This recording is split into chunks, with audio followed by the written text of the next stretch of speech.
AITA for not doing anything for my daughter's graduation at all.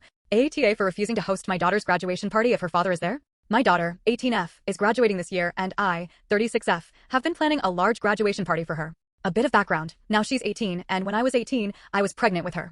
When I was her age, I moved across the country with her dad. We lived together for a year. It was a typical afternoon when I decided to come home for lunch, which I rarely did. I was 6 months pregnant and found my fiancé with his gorgeous coworker in our bed. I turned around, closed the door and walked out with nothing, then flew 2,000 miles home. I took $200 out of our bank account and left with only my work bag. I moved in with my parents, started college 6 months after she was born, and graduated with immense support from my family.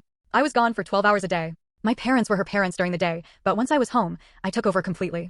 I truly enjoyed her company. I breathed for her, lived for her, and she was my everything.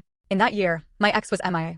I would see his social media. He was 25 and partying every weekend and often would see the coworker in his photos. While I was still fat and pregnant. Before I started college, I worked out like crazy. That's how I was coping with losing who I thought was the love of my life, my high school sweetheart. My ex flew in for her delivery and 3 months later decided to move to the same state so we could co-parent. What I didn't foresee was him trying to get back in the relationship at that point. I had already decided I was done moving forward in my education. 4 years later, I met my now husband and my ex met his long-term girlfriend.